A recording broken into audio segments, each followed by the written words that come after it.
En una aldea olvidada por el mundo, cuando Francia ardía en guerras y el cielo parecía haber abandonado la tierra, nació una niña. Nadie imaginaba que esta campesina analfabeta cambiaría el destino del reino, ni que acabaría devorada por el fuego que solo quiso encender en los corazones de su pueblo. Voy a contaros cotillas. Bienvenidos a Cotilleos de la Corte. Hoy os traigo la historia de Juana de Arco. Esta historia es súper interesante, pero es muy dura a mi parecer, porque esta fue una joven que hizo lo que Dios le dijo y acabó de la peor manera que podía acabar una mártir en la época.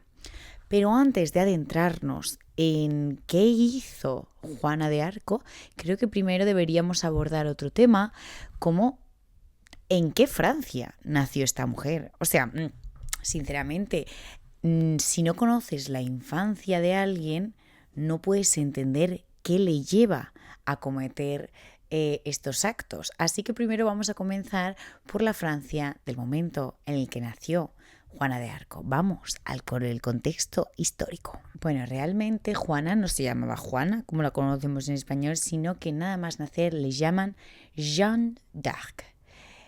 Su apodo sería el de la doncella de Orleans, pero eso nos viene más adelante. Se piensa, porque digo se piensa, porque ella nace en 1412. Se piensa, es hace mucho tiempo obviamente, que su fecha de nacimiento sería 6 de enero. ¿Eso qué horóscopo le convierte? No sé, no tengo ni idea. Pero bueno, 6 de enero de 1412, en Domremy, ducado de Bar, el reino de Francia, nace una joven. En el seno de una familia campesina, esta niña era analfabeta. ¿Y qué es lo que se encuentra en este momento? Bueno, es que realmente Juana de Arco está en una época terrible, que es la guerra de los 100 años. O sea, nace en más o menos la mitad de esta guerra de los 100 años. Os lo voy a explicar de una manera muy genérica para que tengamos una idea aproximada de qué fue esta guerra de 100 años, pero básicamente Francia estuvo dividida en 3 partes. Una, los invasores ingleses, y dentro de los franceses había una división en 2 bandos. Os voy a poner una imagen que lo explica bastante bien. Bueno, la Guerra de los 100 años fue básicamente un conflicto prolongado entre los reinos de Inglaterra y Francia. Duró más de 100 años, duró 116 años, aunque con periodos de paz intermitente, por eso así, a grosso modo, la Guerra de los 100 años. No fue una guerra continua, sino que fue una serie de guerras y batallas por el trono de Francia y por el control de los territorios feudales en Francia. ¿Cuáles fueron las causas de todo esto? Bueno, primero, el trono francés. En 1328 muere el rey francés Carlos IV sin heredero varón. El rey Eduardo III de Inglaterra, nieto del rey francés Felipe IV, reclama el trono. La nobleza francesa elige en cambio a Felipe VI. Obviamente los franceses no van a querer a un inglés en el trono, está claro. Y Felipe VI es el primo del rey que ha fallecido. Esto desata en conflicto. Pero también, además, hay otro conflicto interno territorial. Es que también los reyes ingleses eran vasallos del ser de Francia por tener tierras en el territorio francés, como por ejemplo Aquitania. Inglaterra quería mantener y expandir estos territorios, mientras Francia buscaba, obviamente, recuperarlos. Y había muchas rivalidades económicas y dinásticas. O sea, Inglaterra y Francia han estado tirándose piñas toda la vida, ¿vale? Y entonces esto fue como una guerra tremenda, porque encima la guerra se libró en terreno francés. Esto hizo que los franceses se debilitasen muchísimo. O sea, de hecho decían que no tenía nada que ver la Francia del siglo XIII con la Francia de la época de los 100 años, porque es que no era ni la sombra de lo que fue. O sea, estuvo tan sumida en estos gastos tremendos que no... O sea, que les costaba mucho remontar. Si tú tienes durante 100 años una guerra en tu territorio, que va a haber escasez de alimentos, falta de mano de obra, o sea, esta gente estaba pasándolo muy mal. Pero bueno, más o menos ya entendemos dentro del momento en el que nace Juana de Arco. Ella, como os he dicho, nace en 1412. Aquí estamos en la época que más o menos está en la tercera fase. Ella nace en 1412, del 1415 al 29 es el resurgimiento inglés con Enrique V y hay una victoria clave en la batalla de Henricourt. También estuvo el tratado de Troyes, pero sobre todo la aparición de Juana de Arco unos años más tarde, cuando ella es mayor, en 1429, cambiará el rumbo de la guerra. Juana de Arco ayuda a levantar el sitio de Orleans y lleva al delfín Carlos a coronarse como Carlos VII. Francia recupera progresivamente sus tierras y en 1453 los franceses derrotan a los ingleses en la batalla de Castillon. Inglaterra pierde así todos los territorios de Francia excepto Calais. ¿Qué es esto importante? Pues que básicamente lo que nos dice aquí es que Juana de Arco fue la clave para echar a los ingleses de Francia, ¿vale? ¿Por qué fue la clave? Vamos ahora a desentrañar todos los misterios de su vida, pero considero que era importante que supieseis un poco en qué contexto nace ella, en una Francia muy empobrecida que lleva muchísimo tiempo en guerra, porque ella, como os digo, son los últimos 20 años lo que ella participa, 20-30 años. Entonces, todo este tiempo anterior, Francia ha estado sumida en una pobreza tremenda. Favorece que Juana de Arco se convierta en una representante de la unión entre la Iglesia y el Estado. Luego hablaremos de esto, pero bueno, comentaros también que las consecuencias de esta guerra al final fue que Francia reafirmara su unidad nacional y fortaleciese su monarquía, que hoy Inglaterra entrase en una crisis interna que desembocaría en la Guerra de las Dos Rosas y hubo muchos cambios sociales y militares. Se debilita el feudalismo, nacen los ejércitos permanentes y se populariza el uso de armas como el arco largo y la artillería. Y ahora sí, comienza el tema de Juana de Arco. Acabado el contexto, comenzamos con su vida. Estamos en el año 1412. Francia está rota. Dos reinos se disputan su alma, los franceses y los ingleses, pero el verdadero infierno es interno. El país está dividido entre dos bandos, los Armagnac, fieles al delfín Carlos, y los borgoñones, aliados de Inglaterra. El rey francés ha caído en la locura. El reino se tambalea. En Domremy, una aldea de campesinos, nace Juana, hija de Jacques e Isabel. Es una niña más, silenciosa, fuerte. Trabaja la tierra, cuida a los animales, reza con devoción, pero a los 13 años algo cambia de repente y sobre todo para siempre. Escucha voces. No sueños, no son fantasmas. Escucha voces claras, poderosas, que le dicen: tú debes salvar a Francia. Son de santos: San Miguel, Santa Catalina, Santa Margarita. Juana no lo duda, cree y obedece. A ver, yo empiezo a escuchar voces con la tierna edad que tenía esta niña, 13 años era. Yo me asusto mucho, pero ella tuvo la decisión, la honradez, el saber estar y el saber proceder, de seguir con su deber y de saber que esas voces no eran voces del mal, sino que eran voces del bien, que lo que querían era salvar el país que ella tanto amaba, que era Francia. Ella era la enviada de Dios. A los 16 años, contra todo pronóstico, abandona su hogar, vestida de hombre.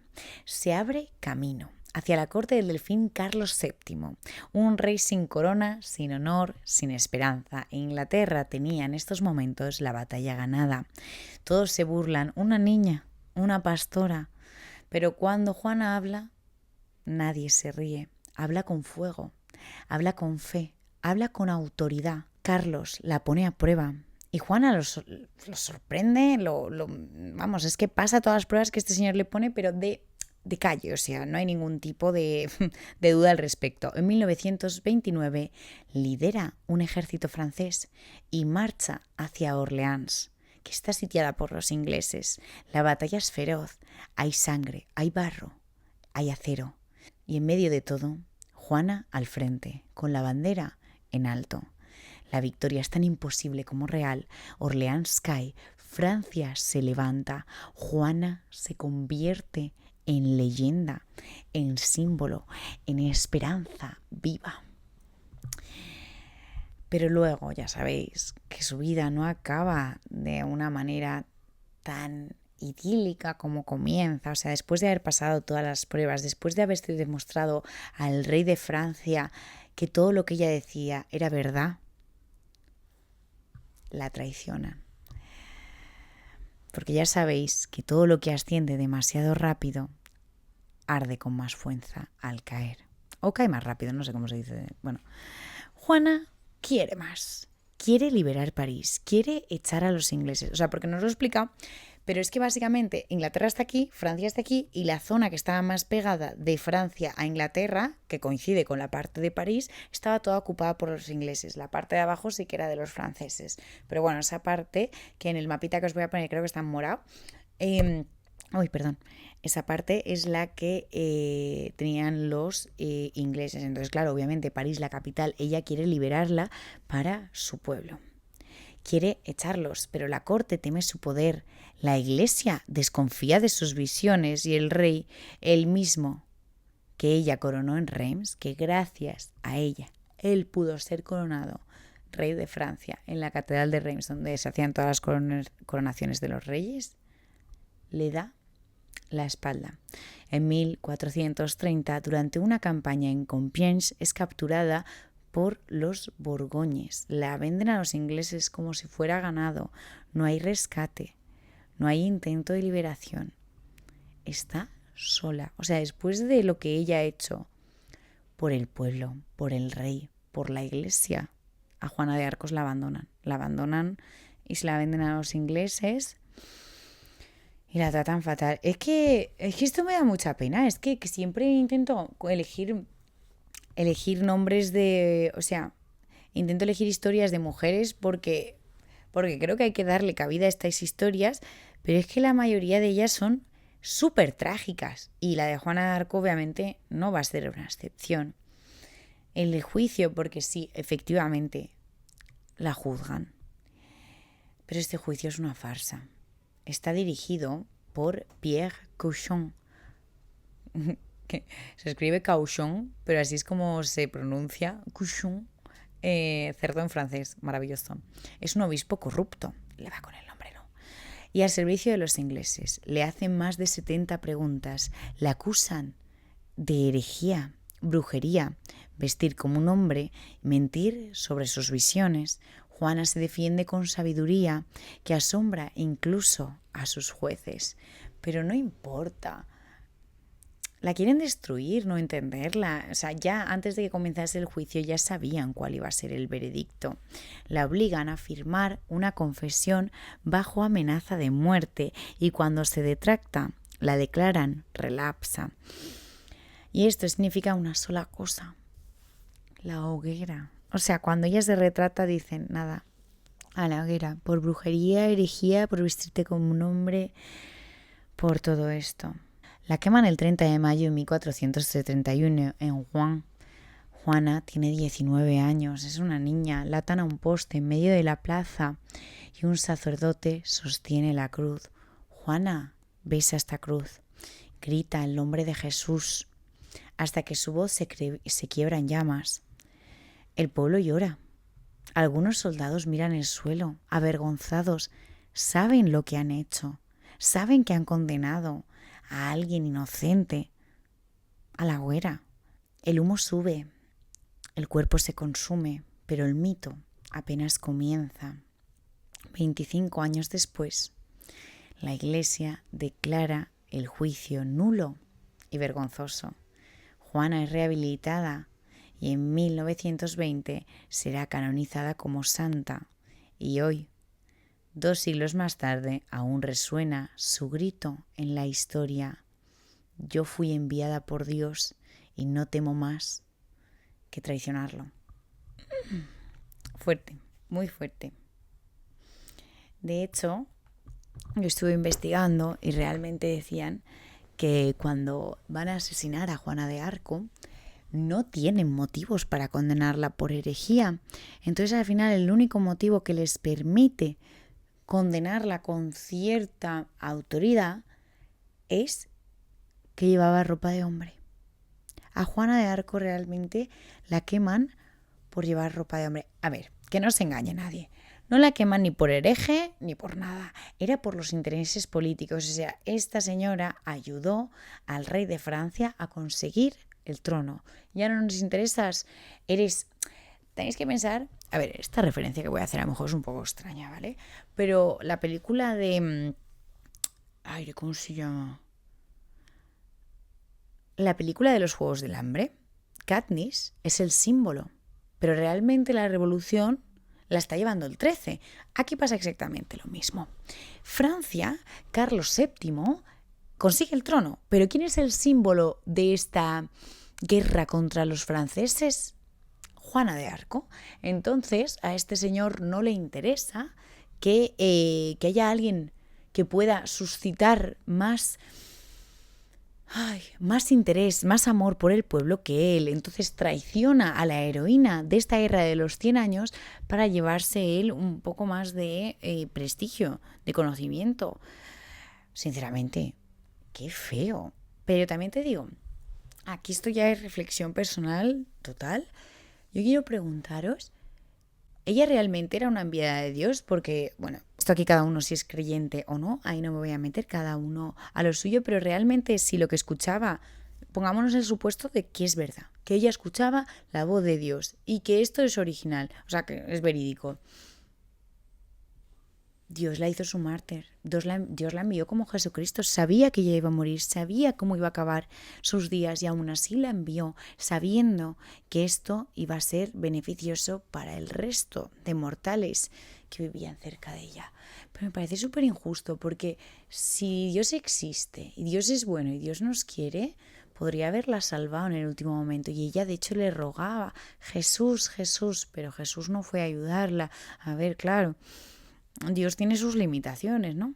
Pero me parece tremendo no solo que Dios la abandonase, porque la guió a ese camino y luego la abandonó, o que el propio rey no la ayudase. Vamos a ver, el icono de tu actual trono es Juana de Arco. Le debes algo, le debes tu trono mismo. Entonces ayuda a esta señorita. También es verdad que como ella... Esto es como Ícaro. Ícaro se acerca mucho, se hace unas alas porque quiere volar cerca del sol, se acerca demasiado y se derrite la cera que une cada una de estas plumas y Ícaro muere porque se precipita sobre la tierra, se acerca tanto al sol que este acercamiento a este sol, a esta estrella llameante es lo que hace que muera. Pues lo mismo le pasó a Juana de Arco. Esta mujer quería seguir, vencer, luchar, y yo creo que los nobles, la iglesia, el rey, la vieron como un problema más que una solución. Vale, sí, tú ya nos has ayudado, genial, ahora ya no nos interesas, ahora ya no queremos que estés aquí. Así que decidieron no ayudarla o incluso orquestaron el secuestro. También a lo mejor podría ser que lo hubiesen querido hacer por martirizarla, en el sentido, yo tengo una heroína, la matan los ingleses, que voy a conseguir que los franceses estén a tope con mi plan, con mis ideas, y que estén más de mi bando que nunca, porque claro, si han matado a este representante que me hacía sombra, ahora todos estamos a una para salvar el honor de Juana de Arco. Sinceramente, qué panda de malvados. Lo siento, pero es la realidad. O sea, sacrifica su vida para ayudarlos a todos y pasan. No, es que es tremendo, durísimo. Y a día de hoy, Juana de Arco es un icono tremendo para Francia, porque una vez la convierten en... Una vez la convierten en santa, se vuelve la santa patrona de Francia, y de hecho es la unión, como os decía al principio del vídeo, entre la corona y la religión, o sea, es decir, entre el pueblo, entre los gobernantes y la religión católica. Sí, no, Porque si luego tú me dices que la iglesia no se la creía, pero luego la canoniza, es que claro, cuando interesa todos ahí. Pero eso, no sé, o sea, yo la verdad he investigado sobre el tema y eso, pero tampoco es que yo supiese mucho. Sabía que ella había sido una comandante ejemplar, que había liberado a Francia de la Guerra de los 100 años, pero no sabía por la injusticia tan grande que pasó. Sabía que la quemaron, pero pensaba que la quemaron con algo de idea, o sea, que había algún trasfondo detrás de esto. Y viendo que era por llevar pantalones y porque la iglesia no se creía las voces que oía. Oye, sinceramente, y aunque no fuese verdad, y aunque ella se hubiese tomado alguna sustancia ilícita y esto hiciese que viese cosas que no existían, te has salvado. Te has salvado. Ha echado a los ingleses. Dale su mérito, ¿no? Bueno, lo siento, es que me enervo. Pero bueno, considero que esta es una lista, una de las mujeres, de una larga lista de todas las mujeres que tenemos que hablar. También quería traeros la historia de Lourdes, ¿vale? De Bernadette, creo que se llamaba. No sé, si queréis que hablemos más de historias de religión, de tal, me parece súper bien. Y aquí lo que quiero abriros de debate, sinceramente, porque es lo que más me interesa de esto, es de todo lo que creéis que pudo pasar. O sea, realmente la historia que la escriben 4. Primero, los vencedores, los hombres y los que saben escribir. ¿Quién vencía? Pues quien estaba vivo. ¿Quién? Los hombres, pues los hombres, fin. ¿Y quién sabía escribir? Pues o la nobleza de altísimo rango o la iglesia. Entonces, cuando nos llegan estas historias nos llegan muy polarizadas, por lo tanto yo creo que siempre hay que darle una vueltecita y pensar, jope, de todas las versiones o de todas las posibilidades que hay de por qué la enviaron con los ingleses, nos cuadra. Decirme, o sea, yo os lo digo de verdad, yo me he leído varios artículos, he investigado al respecto, pero quiero que también me deis vuestra opinión, porque muchos diréis, no, es que la historia es de historia y la historia es así, porque me parece genial, pero ¿sabes la realidad? Que la historia la han escrito 4, y la historia se reescribe cada vez, y no hay mayor ejemplo que el de Juana de Arco. O sea, esta señorita la condenaron injustamente y a los 20 años se revisó, dijeron que este juicio era nulo, la historia se reescribe, toma, la beatifican, luego la canonizan, pum, mártir, pum, santa. Entonces, lo que quiero deciros yo aquí con todo esto es que me deis vuestra opinión, que sinceramente con los datos que os he dado creo que podemos formarnos una opinión crítica bastante acertada de qué ocurrió y de ahí vosotros, no sé, o sea, yo creo sinceramente que fue el propio rey que dijo, a esta hay que echarla fuera. Pero, darme vuestra opinión y decirme de eso, de qué queréis que hable. Yo sinceramente pienso que para la época esta mujer fue, no voy a decir feminista, no existía el feminismo, pero entenderme, es un icono para que la gente dejase de fijarse en quién era quién era la otra, si tú eras caballero, si tú eras tal, acabase un poquito con el feudalismo, bueno, no acabase, pero me entendéis, y que consiguiese tener más autoridad. A mí este tema me gusta.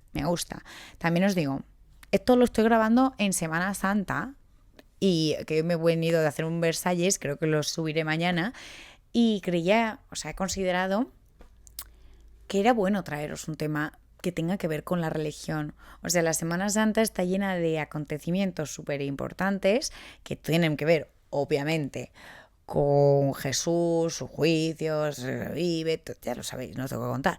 Pero creo que es interesante hablar de la figura de Juana de Arco porque no tiene nada que ver, pero imaginaros, esto ya es una ida de olla tremenda, pero imaginaros que ella realmente fuese como otro enviado de Dios, tipo... Pero imaginaos que realmente ella fue una enviada de Dios y lo que hizo con todo esto fue comandar las tropas de Dios en el nombre de su persona. Y en teoría eso es lo que hace Jesús, los profetas, los reyes, ¿no? Esa es gente que viene a enviar el mensaje de Dios en la tierra. ¿Sabéis lo que se merecía Juana de Arco? Haber sido reina y no que le mandó ahí con los ingleses. Pero bueno, darme vuestra opinión, que a lo mejor me he puesto ahí un poco tal. Pero bueno, creo que he explicado bastante bien el tema. Y cualquier cosita, chicos, os leo en comentarios. Estoy encantadísima de leeros siempre, que la mayoría de comentarios son súper positivos y los que no son, la verdad, nos ayudan a mejorar. Así que Aunque me pongáis un punto, ponedme algo, comentarme. Os quiero, cotillos. Nos vemos a la próxima en Cotilleos de la Corte.